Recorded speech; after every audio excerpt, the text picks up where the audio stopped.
Section 10.5 Additional Fulfillments. Fill the earth.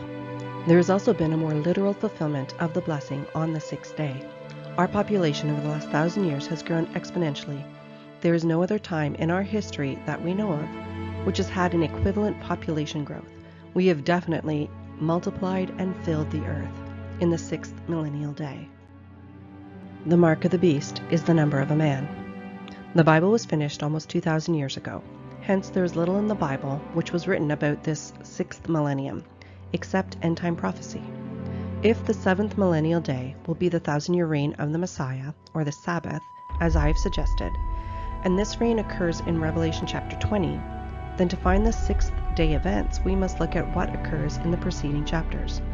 In chapters 13 to 19 of Revelation, we read about the two beasts and the mark of the beast, for it is the number of a man. Revelation 13:18. And I stood on the sand of the sea, and I saw a beast coming up out of the sea, having 7 heads and 10 horns, and on its horns were 10 crowns, and on its heads was the name of blasphemy.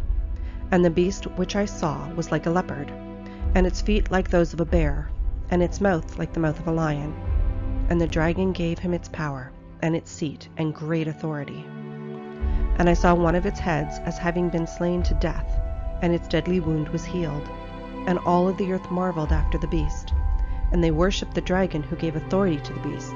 And they worshipped the beast, saying, Who is like the beast? Who is able to make war with it? And I saw another beast coming up out of the earth, and it had 2 horns like a lamb, and he spoke like a dragon. And it exercises all the authority of the first beast before him, and causes the earth and those dwelling in it to worship the first beast, whose deadly wound was healed. Revelation 13:1-4.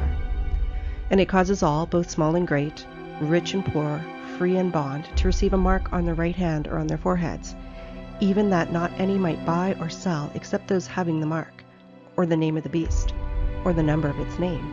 Revelation 13:11-12. Here's wisdom. Let him, having reason, count the number of the beast, for it is the number of a man, and its number is 666. Revelation 13:16-18. Exactly what these beasts are is not important for our discussion here. I just want to note that they are related to the beasts and kingdoms of Daniel 7, and will be physically destroyed or subdued when Jesus returns. What is important is the imagery used in Revelation 13. At the end of the sixth millennial day, there are 2 beasts described. This is a parallel of the beast created on day 6 of creation. There's also a mark of the beast, the number of a man, which will be introduced at the very end of the sixth millennium, the millennial day corresponding to the day that God created beasts and man. On the 6th day of creation, God blessed beasts and humans and told them to multiply and fill the earth. Likewise, on the 6th millennial day, we are blessed because Jesus has already come and broken the curse of sin and death. His kingdom is still increasing and filling the whole earth. This millennial day will end shortly after the rise of the beasts of Revelation and the introduction of the mark of the beast, the number of a man, corresponding to the day that God created beasts and man. God also gave Adam and Eve dominion over all the earth on the 6th day of creation.